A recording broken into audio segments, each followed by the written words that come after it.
haven't lost. Double down. Triple down.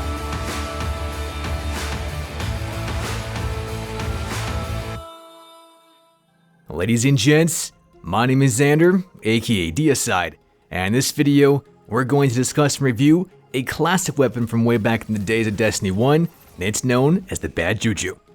And not only are we going to look at this beauty in all of its glory with its catalyst and its masterwork version, but I also want to toss in a little bit of a twist, and that is do a side-by-side comparison analysis, or at least a mini version of it, with the Outbreak Perfected and its masterwork version.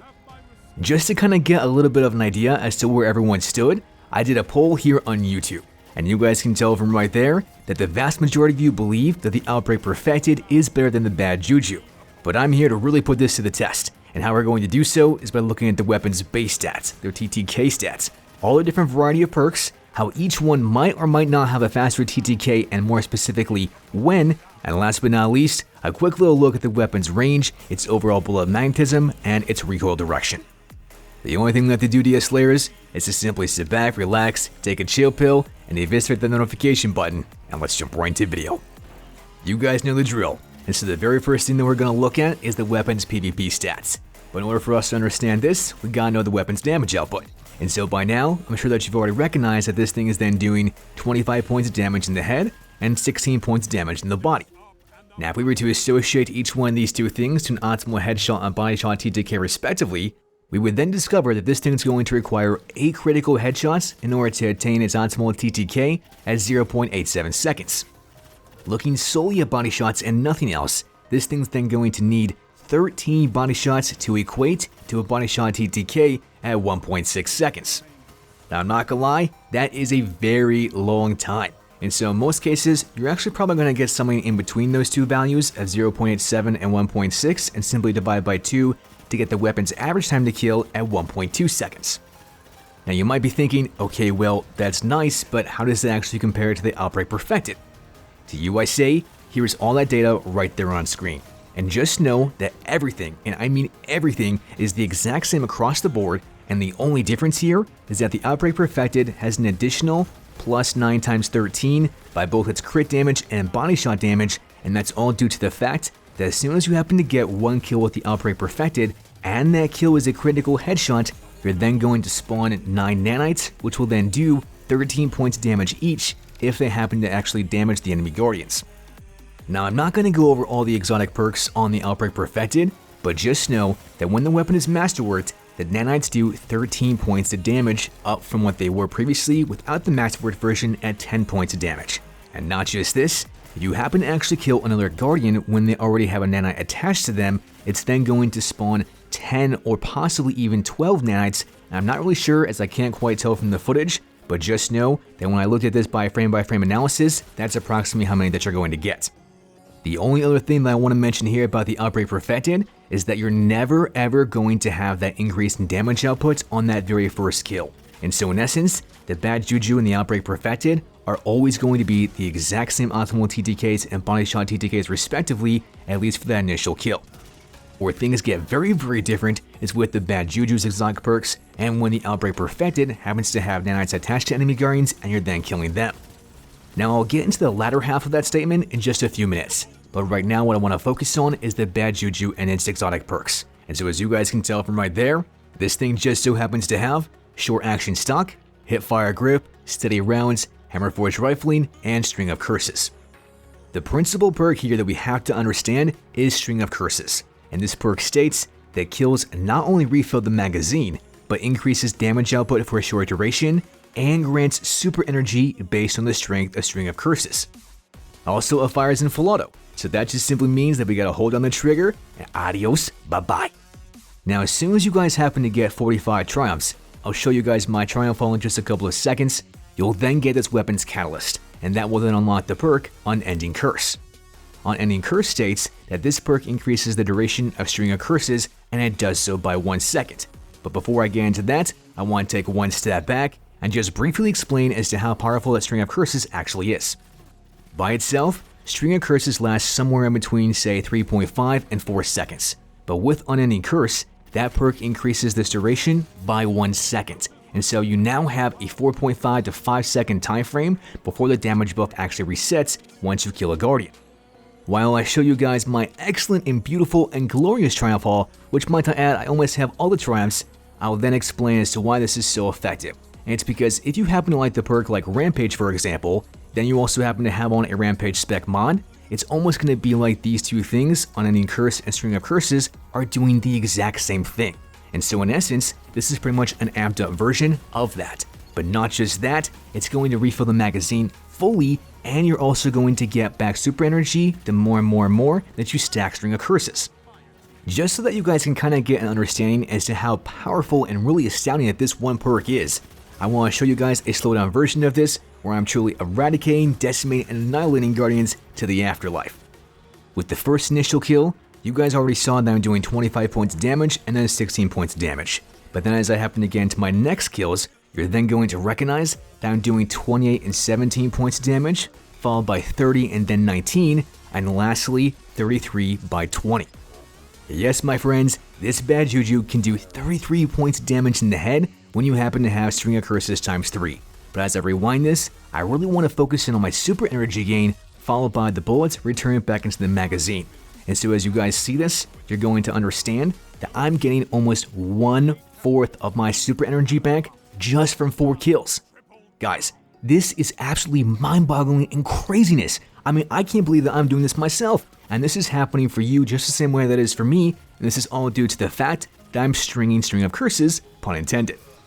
Now the other thing that I just want to briefly mention here is that the bullets returning back into the magazine are appearing out of thin air. Oof, bada bing bada boom. And this is fantastic for all of us because that then means that they're not coming from the reserves. And this also entails that we're going to be able to go from one guardian to the next and to the next and to the next and stack up so many kills, make enemy guardians a little bit salty. And seeing this wonderful example, I think that you guys now thoroughly understand as to how exceptionally strong that string of curses is, and also the importance of gaining back those kills and stringing them together. Because not only are you getting that damage buff, but you're also getting that super energy back that much faster. If you're like me, you probably want to know what this weapon's TTK factors are when doing a string of curses and stacking all these kills together. And so right there on screen, we can see all these phenomenal stats having string of curses stacked once in the left, twice in the center, and 3 times on the right hand side. The main things that I want you guys to take away from this is that with string of curses times 1 and string of curses times 2, the optimal TTK is going to be at 0.8 seconds. But as soon as you happen to get it times 3, that's when the weapon's optimal TTK goes down to 0.53 seconds, and that is absolutely incredible. Now if you happen to land body shots, then the good news here is that the body shot value is also going down ever so slightly with each increment and with each stack. This is also very good news for us, because most likely we're not always going to hit crits, and some body shots are going to happen in between. And that then is going to entail to you that this thing is going to be that much more effective and that much more lenient the more and more that you stack a string of curses. And seeing and hearing all this data, there is no doubt in my mind that the question has come to you: how does this thing then stack up to say Outbreak Perfected when it happens to have 1, 2, and potentially 3 nanites attached to the enemy guardians? To you, my friends, I say, this is exactly what we're going to look at next. And just know that in order for the Outbreak Perfected to actually get a damage buff, it has to have 1 or more nanites attached to the enemy guardians. If it doesn't happen to have any single type of nanite attached, then that thing's just going to have the exact same TTK value that it always does at 0.87 seconds for the optimal TTK. In comprehending this, I want to show you all the Outbreak Perfected stats with Parasitism times 1, aka 1 nanite on the left, 2 nanites in the center, and 3 nanites on the right hand side. Right off the bat, you're going to notice one thing that's very different from the bad Juju.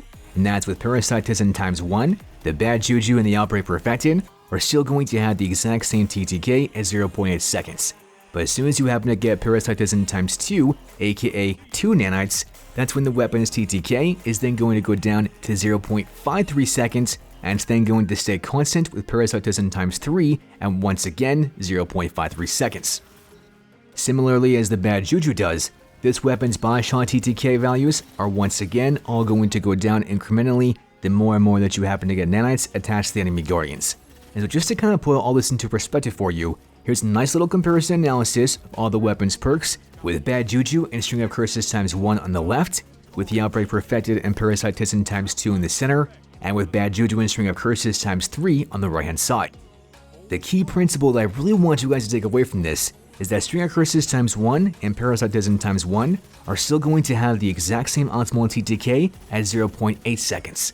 But with the Outbreak Perfected and Parasitism times 2, that's when the weapon's optimal TTK goes to 0.53 seconds, but the same thing cannot be said for String of Curses and Bad Juju times 2. However, String of Curses times 3 as well as Parasitism times 3 are once again going to be the exact same thing.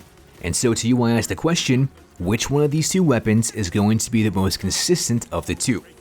If you were to ask me, this right here is a no-brainer and simply put as the Bad Juju.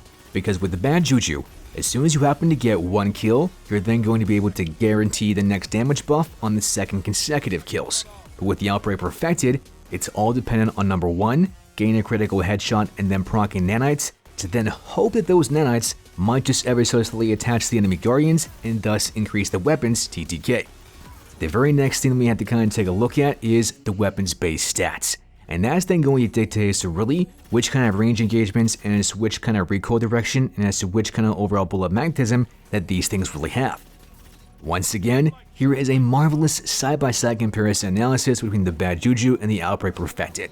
And right off the bat you're going to notice that the range in the Bad Juju is not quite as good as what I would like it to be, as it's only at 46, but the range in the Outbreak Perfected is exceptional at 69. Despite that key difference right there, the Bad Juju still has better stability, better handling, and better reload speed than the Outbreak Perfected. As we continue down the list to aim assistance and recoil direction, once again, these things are very similar and they only have a difference in 5 in both of these two categories.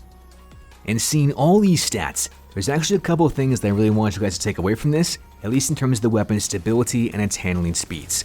And so with stability, the Bad Juju really isn't going to have any flinch because its stability factor is so incredibly high. And not just this, but you're also going to be able to play very aggressively with the Bad Juju because yet again, its handling speed is very high and thus in turning a very quick ADS speed. With the Outbreak Perfected, I can't say that it's going to win those two categories because simply numbers don't lie. But in correlation with this, the Outbreak Perfected definitely has a better range stat, much more so than the Bad Juju. And so to kind of see this, what I wanted to do was I wanted to take the Bad Juju into a private match to really see as to how effective that it could actually be at certain ranges. Right off the bat, I'm taking out my Darcy and I'm measuring 38 meters. And as I do so, I then bring out the Bad Juju to see that it's still doing 25 points of damage per crit. Doing this exact same test one more time, the only difference being at 39 meters, we can see that the Bad Juju is doing 24 points of damage per crit. And that then in turn tells me and you that this weapon's optimal effective range is at 38 meters. Now I didn't quite do this exact same test for the Outbreak Perfected, but remember that the Outbreak Perfected has almost 25 plus more range than the Bad Juju, and this then in turn tells us that at least in terms of meters, it's going to have an additional 2+ meters, maybe 2.5 meters to add to its overall effective range, and this then in turn tells you that that's going to be at around 40 or 41 meters. If I'm being 110% honest, I am extremely surprised by this Bad Juju and having this kind of range with it, because with that kind of base range stat, I thought that was going to be complete muff cabbage trash shenanigans and really didn't think that was going to perform that well. But with this, I also thought to myself, okay, well, how is this thing really doing in terms of the weapon's bullet magnetism? To test this, we're going right back into those private matches one more time, but we're doing so at 15 meters. And so you guys can see that I'm taking on my Darcy, measuring that distance, and then shooting both on the right hand side and on the top side of the head. When taking the Bad Juju and shooting on the right hand side of the head, it really wasn't that great in terms of the bullet magnetism, and I give it maybe a C- at the very best. But when I was then doing this on the top side of the head, this is when we see some much better results. So much to the point that we're actually laying 2, possibly even 3 bullets, not just slightly above the head, but marginally above the head, even so much to the point that it's ever so slightly above the health bar. Doing this exact same test, but this time around we're doing it at 30 meters, I once again wanted to see as to how effective that it could really be when the weapon is designed to be used in its effective range. And you guys can see from right there that on the right side of the head, it just did mediocre once again. But on the top side of the head, oh my goodness gracious, this is mind-boggling because it was almost landing every single shot and I'm missing by a significant margin. Just so that you guys can kind of understand as to why this is so important to understand, I want to show you guys the weapon's recoil directions. Right here, you guys can see that I'm aimed down sights against this wall and I'm just simply firing a full auto as fast as I possibly can, not controlling the weapon at all. And it's almost going directly vertical. But when I do this exact same thing via hip fire, we see almost the exact same results. And yes, it is a little bit larger in terms of the weapon's overall distance between the shots, but it's still just that, vertical. And this then tells to you that with the weapon's bullet magnetism, this thing is designed to land shots either in the chest, in the head, or slightly above the head, as that's then going to almost guarantee a crit after crit after crit, and then get the weapon's optimal TTK that much more often. I think that it's a fair assessment to say that the bad Juju is going to not only give you infinite ammo as long as you happen to get those kills, but it's also going to give you a tremendous amount of super energy back, all while at the same time give you that rampage-like damage buff on a very regular basis. In association with this, you're actually doing all three of those phenomenal benefits precisely at the same time. But with the Outbreak Perfected, that thing is only going to land nanites after you happen to get one kill, and the magnetism on those nanites is despicable. And so right there we can already say that the bad Juju is going to be a much more consistent weapon in contrast to the Outbreak Perfected. However, when nanites do happen to land on enemy guardians, the Outbreak Perfected is definitely going to have a significant advantage than the bad Juju, because those nanites are then going to give the weapon a significant damage buff much quicker. If you want a more high risk, high reward weapon, then by all means, definitely go with the Outbreak Perfected.